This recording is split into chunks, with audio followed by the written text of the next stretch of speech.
Please subscribe Sadhguru Sai Creations.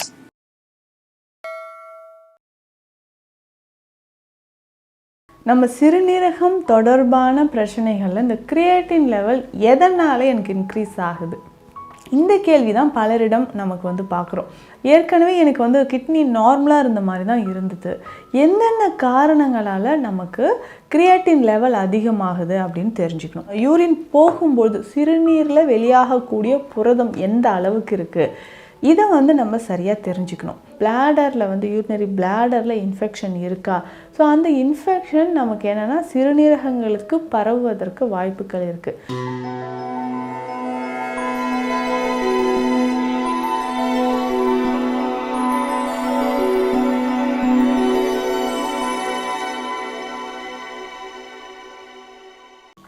Sadhguru Sai creation viewers அனைவருக்கும் வணக்கம். நான் டாக்டர் நித்யா, சித்தா ஃபிசிஷியன். நம்ம சிறுநீரகம் தொடர்பான பிரச்சனைகளில் இந்த கிரியேட்டின் லெவல் எதனால எனக்கு இன்க்ரீஸ் ஆகுது? இந்த கேள்வி தான் பலரிடம் நமக்கு பார்க்குறோம். டாக்டர், எனக்கு எப்படி இந்த கிரியேட்டின் லெவல் இன்க்ரீஸ் ஆச்சு? ஏற்கனவே எனக்கு கிட்னி நார்மலாக இருந்த மாதிரி தான் இருந்தது. என்னென்ன காரணங்களால் நமக்கு கிரியேட்டின் லெவல் அதிகமாகுது அப்படின்னு தெரிஞ்சுக்கணும். முதல்ல கிரியேட்டின் லெவல் அதிகமாகுதுன்னா சிறுநீரகங்களோட ஃபங்க்ஷன், சிறுநீரகனோட அதோட ஒவ்வொரு செயல்பாடும் குறைஞ்சிக்கிட்டே வருதுன்றதை தெரிஞ்சுக்கலாம். ஸோ கிரியேட்டின் லெவல் அதிகமாகுதுன்னா அதற்கு ஏற்ற மாதிரி யூரியா எவ்வளோ இருக்குது, இல்லை நமக்கு யூரின் போகும்போது சிறுநீரில் வெளியாகக்கூடிய புரதம் எந்த அளவுக்கு இருக்குது, இதை நம்ம சரியாக தெரிஞ்சுக்கணும். ஸோ இப்படி தெரிஞ்சுக்கும்போது தான் நம்ம உடலில் நிறைய மாற்றங்கள் தெரிய ஆரம்பிக்குதுன்னு சொல்லலாம். பொதுவாக யாருக்கெல்லாம் கிரியேட்டின் லெவல் அதிகரிக்க வாய்ப்புகள் இருக்குது, எந்த மாதிரி சுச்சுவேஷனில் வாய்ப்புகள் இருக்குன்றதை தெரிஞ்சுக்கணும். ஸோ முதல் காரணமாக நம்ம சொல்லக்கூடியது ஹைப்பர் டென்ஷன், அதிகுருதி அழுத்தம் அப்படின்னு சொல்கிறோம். ஹைப்பர் டென்ஷன் என்ன பண்ணுதுன்னா, அதிகமான ப்ரெஷர் நமக்கு சிறுநீரகங்களில் செலுத்தும் பொழுது ரீனல் ஆர்ட்ரிஸ் அண்ட் வெயின்ஸ் இதில் ப்ரெஷர் அதிகமாச்சுன்னா சிறுநீரகங்களுக்கு போகக்கூடிய இரத்த ஓட்டம் தடைப்படுது, நியூட்ரிஷன் குறைபாடு ஏற்படுது. இதனாலே என்னென்னா கிட்னி ஃபங்க்ஷன் ரொம்ப குறைஞ்சி இது அப்படியே என்ன ஆகும்னா நம்ம பிளட்டில் கிரியேட்டின் லெவல் அதிகமாகும். ஸோ பிளட்டில் யூரியா கிரியேட்டின் லெவல் அதிகமாகும்போது தொடர்ந்து நம்ம என்ன பண்ணோம், ஓகே நமக்கு கிரியேட்டின் லெவல் அதிகமாகுதா, அப்போ கிட்னி கொஞ்சம் கொஞ்சமாக டேமேஜ் ஆகிட்டே இருக்குது. இதை ரிவர்ஸ் பண்ணுறதுக்கான வழிமுறை, சரியான ஒரு வழிகாட்டுதல் என்னவோ அதை நம்ம ஃபாலோ பண்ணிக்கணும். அடுத்ததாக சுகர், பிளட் சுகர் இருக்கக்கூடிய நபர்களுக்கும் சிறுநீரகங்கள் பாதிப்பு ஏற்பட்டு கிரியேட்டின் லெவல் அதிகமாகலாம், யூரியா லெவல் அதிகமாகும். இது மாதிரி நிறைய சைடு எஃபெக்ட்ஸ் உடலில் அதனால் பிரச்சனைகளும் ஏற்படுது. சுகர்லேயுமே என்னென்னு பார்த்தோம்னா சிறுநீரகங்களுக்கு போகக்கூடிய நரம்புகளை அது பாதிப்பு ஏற்படுத்துது. டயபெட்டிக் நெஃப்ரோபதி அப்படின்னு சொல்கிற ஒரு கண்டிஷன். இது என்ன ஆகும்னா நம்ம சிறுநீரகங்களில் இருக்கக்கூடிய நெஃப்ரான்ஸ் எல்லாத்தையுமே கொஞ்சம் கொஞ்சமாக நமக்கு அழிவை உண்டாக்கி சிறுநீரகத்தோட ஃபங்க்ஷன் நமக்கு குறைய ஆரம்பிச்சிடுது. அப்போ யூரியா கிரியேட்டின் லெவல் இதனால் அதிகரிக்க வாய்ப்பு இருக்குது. இன்னும் ஒரு சிலர் தொடர்ந்து ஏதாவது மெடிசின்ஸ் சாப்பிட்டுக்கிட்டே இருப்பாங்க பல வருஷமாக. இப்போ பெயின் கில்லரோ இல்லை ஸ்டீராய்ட்ஸோ இந்த சிகிச்சை எடுக்கிறதுக்காக நான் இத்தனை நாளாக இந்த மருந்துகள் எடுக்கிறேன், இல்லை ரேடியேஷனுக்கு உள்ளாகும்பொழுது ஸோ தெரப்பீஸ் எல்லாம் ஒரு சிலர் எடுக்கிறாங்க அப்படின்னு சொன்னால் சிறுநீரகங்கள் பாதிப்பு ஏற்பட வாய்ப்புகள் இருக்குது.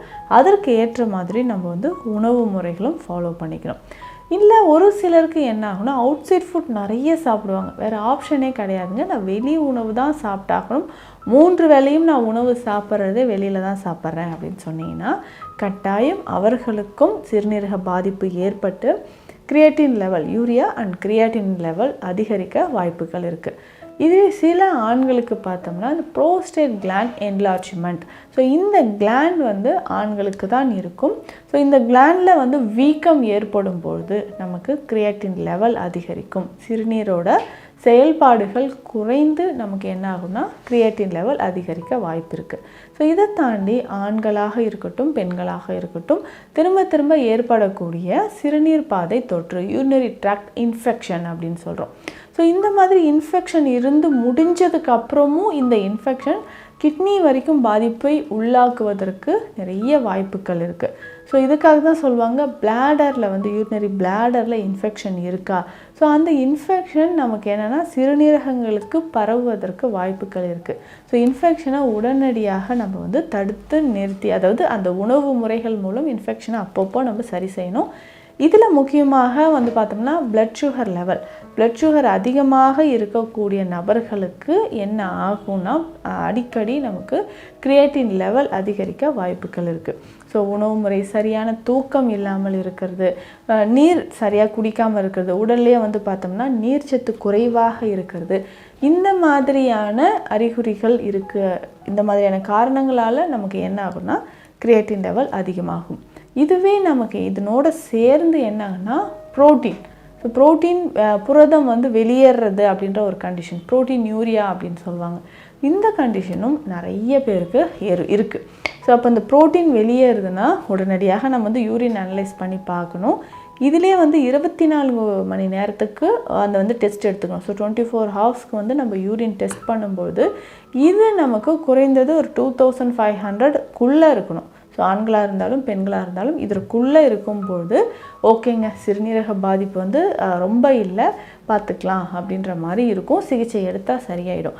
இல்லை இதுவே ரொம்ப அதிகமாக அந்த 24 ஹவர்ஸ் யூரின் நம்ம வந்து செக் பண்ணும்போது ரொம்ப அதிகமாக இருந்துச்சுன்னா சிறுநீரக பாதிப்பும் அதிகமாக இருக்குது அப்படின்றத நம்ம தெரிஞ்சுக்கணும். சரி, இந்த மாதிரி இருக்கும்போது உணவு முறையில் நம்ம என்னென்ன உணவு முறைகள் அதிகமாக ஃபாலோ பண்ணோம். ஸோ உப்பு சார்ந்த உணவுகள், அதிகமாக புரதம் இருக்கக்கூடிய உணவுகளை நம்ம தவிர்க்கணும். ஸோ இந்த மாதிரி தவிர்க்கும் பொழுது தான் சிறுநீரகங்கள் நமக்கு சரியாக செயல்பட்டு யூரியா கிரியேட்டின் லெவல் அதிகரிக்காமல் இருக்கும். ஸோ முதல் பாயிண்ட் இது தான், உப்பு சுவை அதிகமாக சேர்க்கக்கூடாது. ஸோ அவுட் சைட் ஃபுட் சாப்பிட்றது, பதப்படுத்தப்பட்ட உணவுகள் எடுக்கிறது, முக்கியமாக அசைவ உணவுகள் எடுக்கிறது, இது எல்லாமே நம்ம தவிர்க்கணும். இந்த மாதிரி தவிர்க்கும்போது அதிகமான ப்ரோட்டீன் லீக்கேஜும் இருக்காது, யூரியாவோட கிரியேட்டினின் இதோட அளவும் நமக்கு குறைய ஆரம்பிக்கும். இதில் பேசிக்காக நம்ம காய்கறிகள், வெஜிடபிள்ஸ் வந்து அனைத்து வகையான வெஜிடபிள்ஸும் நம்ம பயன்படுத்திக்கலாம். ஸோ இதுலேயுமே முக்கியமாக அந்த வாழை அதில் இருக்கக்கூடிய பொருட்கள், முக்கியமாக வாழைத்தண்டு ரொம்ப முக்கியம். வாழை இலை இருக்குது இல்லைங்களா, ஸோ இதை வந்து சின்ன சின்ன பீசஸாக கட் பண்ணி தண்ணீரில் கொதிக்க வச்சு இந்த தண்ணீரையும் நம்ம பருகலாம். ஸோ வாழை இலையை தண்ணீரில் போட்டு கொதிக்க வச்சு ஒரு சீரகம் ஒரு 1/2 ஸ்பூன் போட்டுக்கலாம். போட்டுட்டு அந்த தண்ணீரை பருகும் பொழுதும் நமக்கு உடலில் அது வந்து பெஸ்ட் ஆன்டிடோட் அப்படின்னு சொல்லலாம். ஸோ உடலில் ரத்தத்தில் இருக்கக்கூடிய கழிவுகளை வெளியேற்றக்கூடியது. ஸோ அதற்கு வந்து வாழை இலையை இந்த மாதிரி டீ மாதிரியோ நல்லா கொதிக்க வச்சு கஷாயம் மாதிரியோ பயன்படுத்தும் பொழுது நச்சு கிருமிகள் நமக்கு வெளியேறுது. வாழைத்தண்டும் அப்படி தான். ஸோ வாழைத்தண்டு சாறு எடுத்து ஒரு 80 ml அளவுக்கு நம்ம வந்து பயன்படுத்தும். தினம்தோறும் நம்ம குடிக்கும் பொழுதும் உடலில் இருக்கக்கூடிய ரத்தத்தில் இருக்கக்கூடிய கிரியேட்டின் அளவு நமக்கு குறைய ஆரம்பிக்குது. ஸோ அதே மாதிரி காய்கறிகள்லாம் அனைத்து வகையான காய்கறிகளும் நம்ம வந்து பயன்படுத்திக்கலாம். ஸோ இதில் கவனமாக நம்ம வந்து பார்த்தோம்னா சௌச்சௌ, நூக்கோல், புடலங்காய், வெள்ளை பூசணி, கோவக்காய், இந்த மாதிரியான காய்கறி வகைகளை அதிகமாக சாப்பிடும்போதும் கிரியேட்டின் லெவல் நமக்கு குறைய ஆரம்பிக்குது. ஸோ இதில் நிறைய பேர் கேட்குற விஷயம், காஃபி டீ எத்தனை நாளைக்கு குடிக்கலாம், ஒரு நாளைக்கு எத்தனை வேளை குடிக்கலாம், அதிகமாக பால் சேர்த்து சாப்பிடக்கூடாதா, இந்த மாதிரியான சந்தேகங்கள் இருக்கும்போது, அது யூரியா கிரியேட்டின் லெவல் அதிகரிச்சு இருக்குன்னா அந்த டைமில் அதிகமான பால் மற்றும் பால் பொருட்களை கண்டிப்பாக அவாய்ட் பண்ணிக்கணும். ஸோ டெய்ரி ப்ராடக்ட்ஸை வந்து அவாய்ட் பண்ணும்பொழுது தான் ரொம்ப சீக்கிரமாக நமக்கு சிறுநீரகங்கள் பழைய நிலைமைக்கு வர ஆரம்பிக்குது.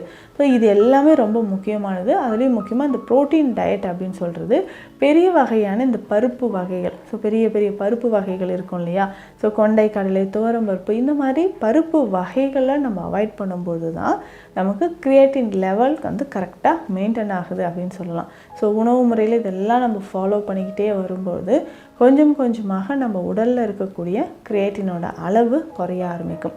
இதுவே சித்த மருத்துவத்தில் நிறைய மூலிகை மருந்துகள் இருக்குது. ஸோ அதை பயன்படுத்தியும் நம்ம கொஞ்சம் கொஞ்சமாக இதிலிருந்து முழு நிவாரணம் பெற முடியும். இதில் வந்து பார்த்தோம்னா நெரிஞ்சில் குடிநீர் சூரணம் அல்லது நீர்மொழி சூரணம், ஸோ மரமஞ்சள் குடிநீர், இது எல்லாமே பயன்படுத்தும் பொழுது சிறுநீரகங்களுக்கு அந்த சுருங்கி இருக்கக்கூடிய சிறுநீரகங்கள், யூரினில் வந்து அதிகமாக யூரியா கிரியேட்டின் வந்து வெளியேறுது அப்படின்னு சொன்னால் அதை சரி செய்கிறதுக்கு பேசிக்காக இந்த மெடிசின்ஸை நம்ம ஃபாலோ பண்ணிக்கலாம்.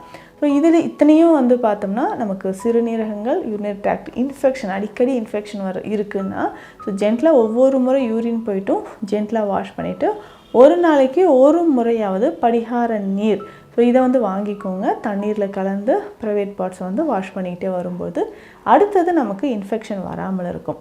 ஒன்ஸ் நமக்கு வந்து யூரியா கிரியேட்டின் லெவல் அதிகமாகிடுச்சுன்னா எந்த அளவுக்கு அதிகமாக இருக்குன்றதை பார்த்துக்கணும். ஸோ டேமேஜ் ஒவ்வொரு நாளும் சிவியராக நடந்துக்கிட்டே இருக்கும்.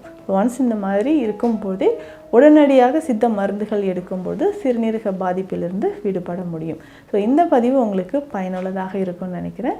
மீண்டும் அடுத்த பதிவில் சந்திக்கலாம். நன்றி.